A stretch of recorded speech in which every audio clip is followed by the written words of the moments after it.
Welcome to the Loud Lens, and it has been a minute since I recorded an episode. Although in your lot timeline, I've been recording loads every week, so it's a great time to make sure you're subscribed so you can listen. But we are talking about something that I've seen cropping up, and you might have seen it in the past, and it seems to have come back with a resurgence.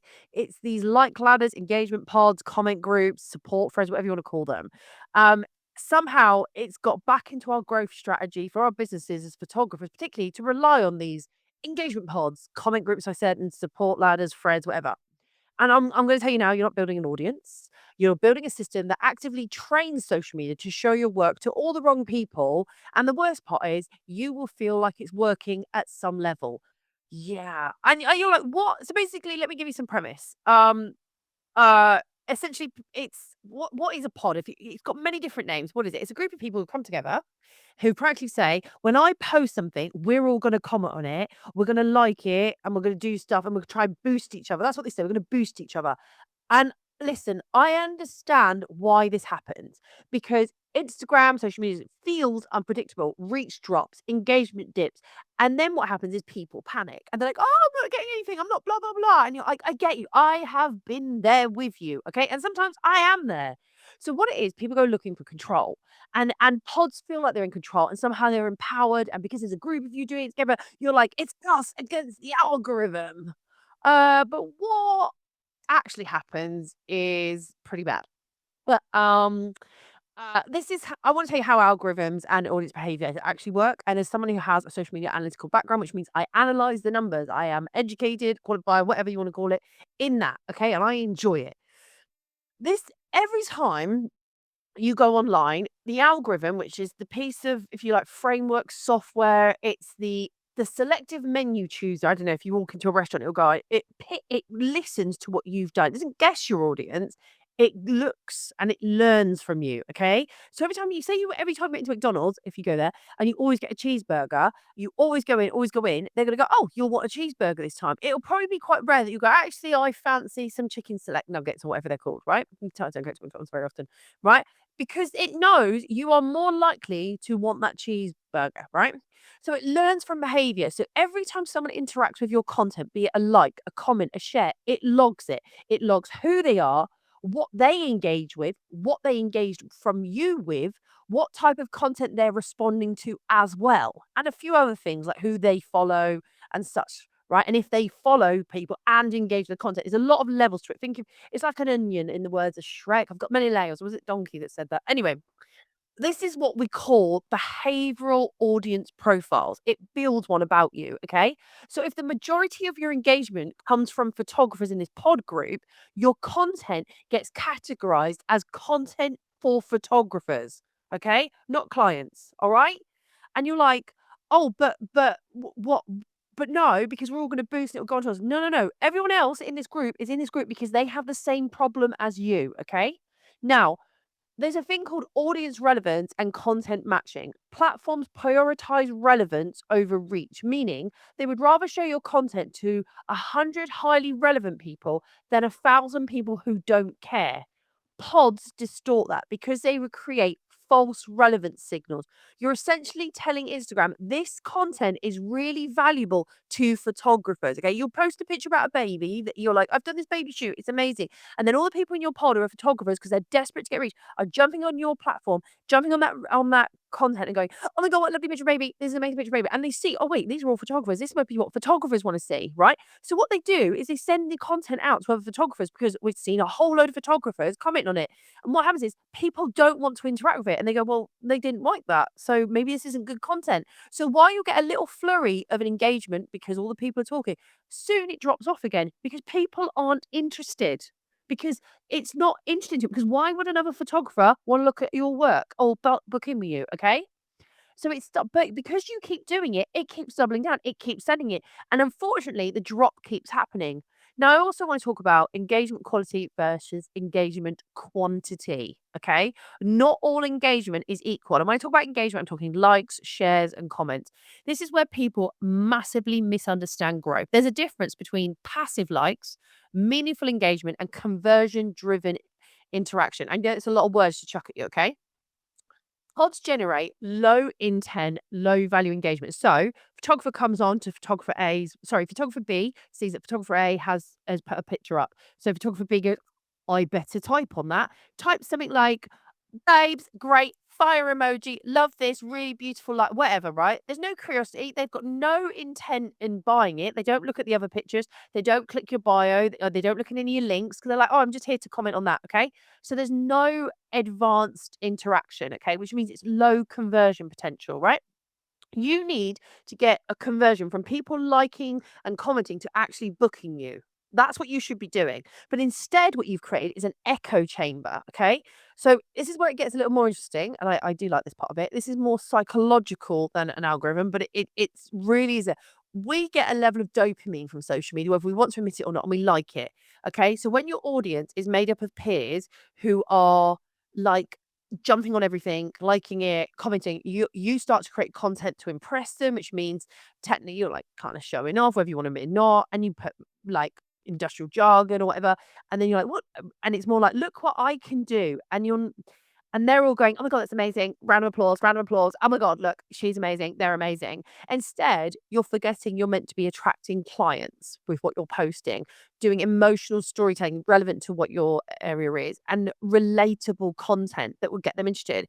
It not only now is your audience wrong, but your content starts to drift in the wrong direction too.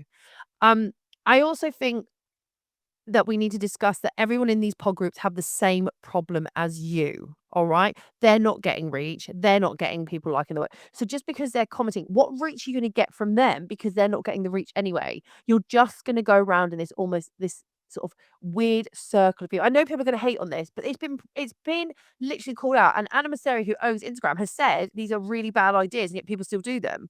So I just want to point out though that pods aren't evil. I believe they were originally built around community support and visibility, but for the most part, people don't understand them. Now, while there is value in photographers supporting each other, there is a bit where it does cross the line when you see support as some form of strategy on building your business, because we are not helping people grow. We're helping them feel like they grow, but that's not the same thing. Because we're commenting, they think, oh, yeah, this is helping my business. No, no, no, it's not. Because they're a photographer commenting on you. They are not buying. As someone who does photography mentoring, if I posted a reel about photographer and help, I want photographers to be on it. Yeah. If I was talking about client headshots and booking in, I'm not going to do that to attract photographers. I want clients to book in on that and chat in on that. Yeah. So why would I want to do something that encourages other photographers to comment on my post? They are not buying. I need stuff that encourages clients. And you can go, yeah, but if they're commenting, that'll reach out. Their own content does not reach their clients. Who do you think that you're going to reach when they're not reaching on their own stuff by commenting on yours? You're not going to reach anyone because their client base already does not value what they're doing because they're not interacting. Okay. All you've done is compounded the situation. I have also seen photographers with hundreds of comments, consistent engagement, and active pods and still not get booked clients. Why? Because their visibility has become trapped within the industry of its pod. It's like opening a cafe, but only ever telling cafe owners that you exist. They'll compliment your coffee. They'll tell you your decor looks nice, but they're not buying your coffee because they've already got coffee at their own coffee shop. Stop trying to get photographers to comment on your system, your content, unless you are directly selling to them. Okay, and that is who you want. So I also want to say, if pods are not the answer, what actually is? Because you still need reach, engagement, and bookings. Okay. And I want to talk about this properly. I have talked about this loads in this podcast. So please, if you like audio, jump on this podcast. But if you like it more in a visual term with my goofy face on it, go to my YouTube. I even do little short reels on this on my Instagram. Please come and find me. I want you to be educated because I see there's a lot of misinformation out there and it's quite worrying. You do not need 1,000 followers to have a successful business. You do not need hundreds of likes. You need a retention of client and you need a conversion of client. Okay. And it's all big words. It's basically you just want clients to keep coming back because it's easy to sell to a client you've already sold to, and you want people to go from liking your stuff to booking you. Okay. So how do you fix your content? And I think a lot of this is when I mentor people and some of the people who were advertising these pods, I looked at their content. I actually did a few deep dives on some of them. I didn't send it to them because I feel like it was a bit virtue signaling if I go, hey, I can sort this out for you. But I've done it in the past for people. And one of the things I noticed is that people create content that says, I look how good I am. But clients don't care about things like your lighting setups. They care about, will I feel awkward? Will I look good? Can I trust you? And so what you need to do is write captions about people, humorous stories, sharing their emotions, about transformation. Talk not just about the outcome, talk about the client journey, but talk as if you're talking to the client. Okay. There was a great YouTube video I watched. I forgot the name now, where the guy was like, "You should talk like you're in a coffee shop with a mate." That's one of the things. I think that's a really important thing. Sometimes as photographers, we get bogged down the technical language. I love how this soft light creates transitional shots. I thought that was captioning the other day. I'm like, clients don't care about that. They want it to go, how beautiful you. It'd be something like, I don't do baby photography, but like, how beautiful it is to see these precious moments captured. So when she's 18, you can look back and go, that was literally feeling like yesterday. You know, all of it, like you're talking to a client, you're saying, like, you are going to look back on these pictures. It is an heirloom piece. You are going to have this feeling of nostalgia. And it also hints at, get it now, because she'll be in a blink of an eye 18 and off to college or uni or whatever it is. You can tell I don't have kids, right? You want stuff that shows these emotions, because that's how you connect with your client. But also think about your content. Like, so many people um don't, like, think about the quality of their content. Like, one of the people I was looking at, her video started off with her fumbling about and not even looking at the camera, and it was really frustrating for me to look at.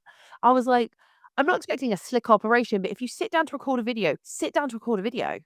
Like, don't go, "Hi, I'm Khandie, and this is me in my studio." Go, "So I'm in my studio, right? And I'm doing this client setup, and look at this beautiful," like, there's a whole different energy. Talk to clients, because imagine a client walks in and you're like, yeah, so, like, what kind of message does that give to your client? It's not a good one, is it? So what I'm saying to these people is, you need to up your content, and it's something as simple as literally prepping before you start doing the content. Like, so that's my phone telling me I've got a message. Apologies. I will try and edit that out, but your girl is running an empire.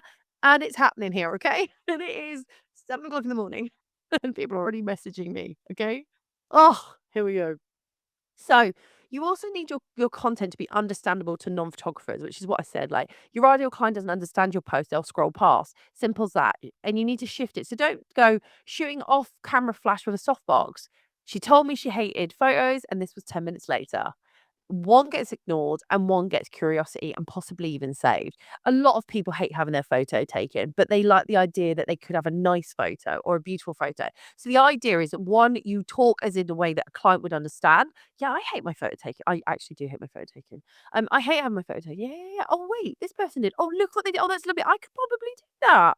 Okay, it's not going to happen overnight, because guess what? I'm not selling you snake oil. You cannot fix a business overnight. You can't. Okay, you need to spend time investing in this. Marketing should be one of your biggest areas you spend, because if you don't market, you don't have a business, all right? And it's, I mean, just, oh, and I want to also talk to you about certain things, right? Likes are lazy on Instagram, particularly social media. You can accidentally like somebody. It's a very lazy form. Clicking like doesn't do anything, right? Likes are like the lowest form. The algorithm cares more about saves, because it says to the person, oh, this matters. They want to refer back to this later. Sharing. Wait, they've shared this, which means they want other people to know about this. Oh, wait, they've watched this. Okay, they've stopped scrolling to watch this. It shows it held attention.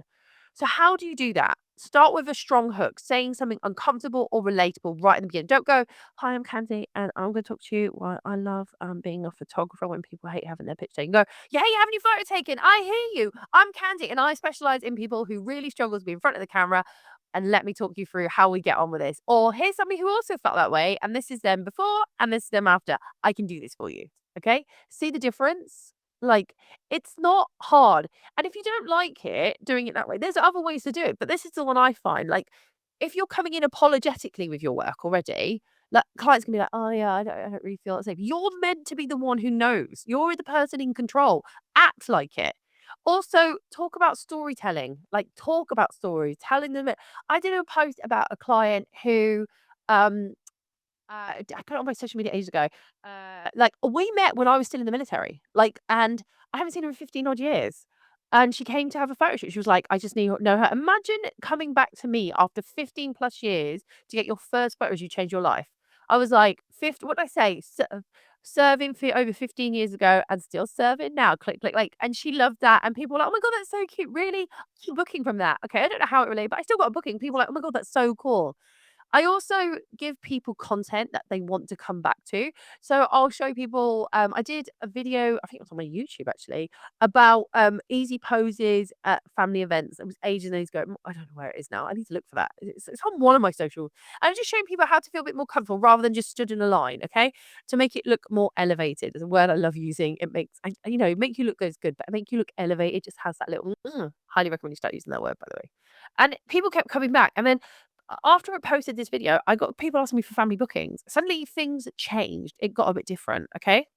I also think you need to stop posting for approval. You need to look at conversion. I need this person to go from liking this, commenting on this, to inquiring, to booking with me. Okay. And it's going to sting a bit because you need to ask yourself, would my dream client care about this post? And if the answer is no, or maybe, you're posting for the wrong person.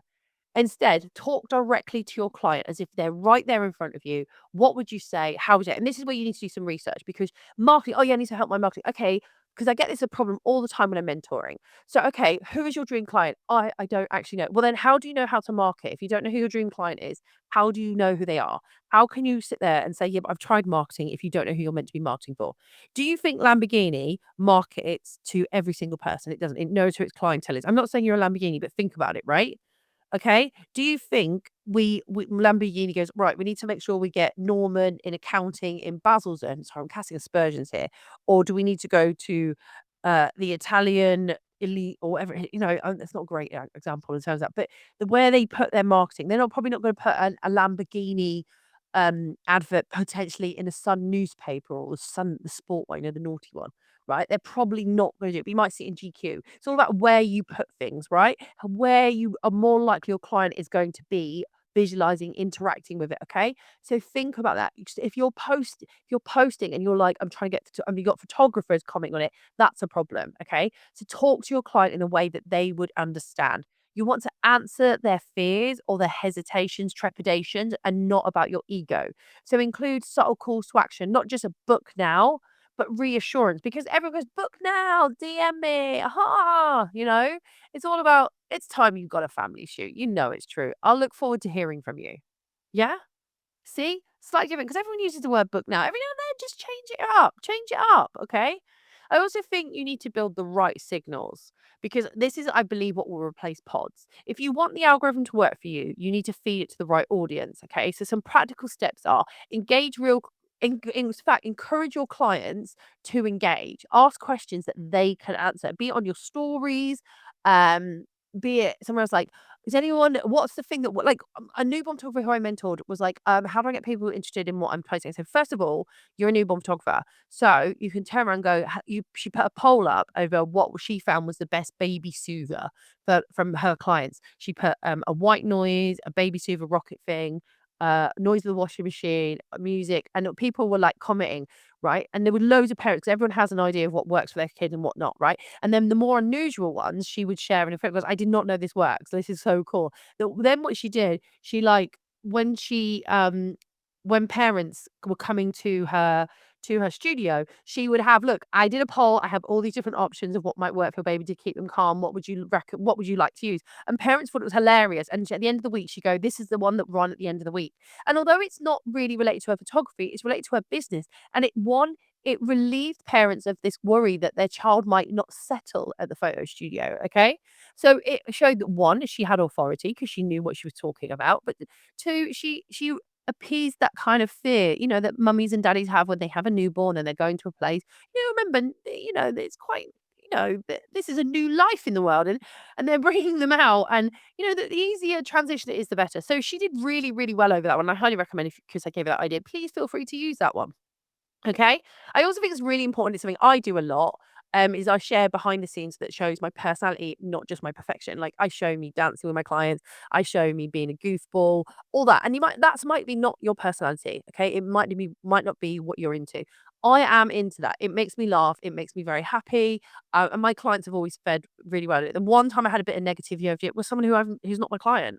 And I was like, that's cool. Okay, cool for you. Great beans. Yeah. I also think you need to get off the app and drive people to your content. So like encourage to go meet people, right? Show up at events, see where your clients are there. Also, just engage in like go onto your clients thing if they're happy if you talk and talk to them on there like they're normal people. Because what will happen is people will start seeing your name and it will come up. But I really want you to really knuckle down your marketing. I spend 3 hours a week probably doing my marketing planning for that week. I've got it down to a need. People are like, oh, I spend even less. That's great. I just spend 3 hours because I really do quite a lot. I also review a lot of my metrics, which I think is really important to do. A lot of people don't do that. You can find that on BBC, your what is it, your business metric site. But it's something I enjoy doing because I want to just check if things are working. And I also track them within my client software so I can see where clients have come in from and I know where maybe I'm not getting as many clients at the moment, where I could focus more of my energy, where I'm focusing a bit too much, and maybe, just check things. That's what I do. All right. I think pods are definitely a shortcut. And shortcuts do not build any sort of sustainable growth. Real growth looks like repetition, refinement, and learning what actually resonates. So you keep altering. It's slower, but it does convert. What you're trying to do with these pods is get an immediate reaction. The problem is it drops off really quickly, and it makes you don't go back to square one. You go back to less than square one because if people don't interact after the algorithm has pushed it, it stops pushing your stuff altogether. No matter how many times photographers are commenting, they realize that only this group of photographers are interested, but no one else is commenting. So it doesn't work for anyone else. So you're doing yourself damage. And I know I'm going to say your vanity is going to drive you to keep joining these pods rather than go, do you know what? Actually, Candy, you're right. We've all got a problem and yet we're all jumping in thinking we'll save each other. A whole load of people with the same problem will not fix the problem. Okay, because you already don't know how to use your social media and how to market. So you all coming together thinking you've got this genius idea that works. It doesn't. I'm telling you, you're going to like damage yourself, your business wise on this because your content already does not resonate with the people who you want it to. So when you're commenting, it won't push it out to them because the algorithm learned that no one cares enough about your stuff as it is. You need to make them care and start stepping up. Okay. Marketing isn't just something that happens overnight. It's refinement. I have changed how I marketed from 10 years ago, but even last year, even possibly even 6 months ago. I keep evolving. I keep changing. Okay. Now, to be fair, I just want to add, I do think community matters a hell of a lot. Supporting other photographers matters, but support does not replace a strategy for growth because otherwise we're not helping people grow. We're helping them feel like they grow it, like I said, and that's a real problem. You don't have a reach problem. You have an audience problem. And until you learn to fix that, you can have all the likes in the world from all the people that will never pay you. Okay, because that's what's going to happen. These photographers are never going to pay you. So them liking a comment isn't helping you. If your content is being consumed by the wrong people, your business will feel harder than it should. All right. I know this will divide opinions and let's go it. Are you in pods? Do you think they help? Show me the metrics, show me the conversion rate. Have you ever felt stuck despite good engagement or what you perceive to be good engagement? Now, I know this episode could hit a little bit of a nerve, and that's okay because once we start to realize actually that's a big problem, we're going to start growing. All right. Okay, I'm not here to be a nasty person, but I do find it quite worrying when there's a lot of people online telling you this is a good idea. And actually, all they're showing you is the metrics from a load of photographers commenting. I want to see how many of you got bookings, like genuinely, how many of you got bookings? And was it from the metrics or was it because you started posting content that was a little better and people got more involved? As ever, don't forget to like, share, subscribe, and I'll see you all in the next episode. If you want me to do an even deeper dive on this, please let me know. And if you're interested in me looking at your social media to maybe help you, drop me a message. Okay, take care. Bye.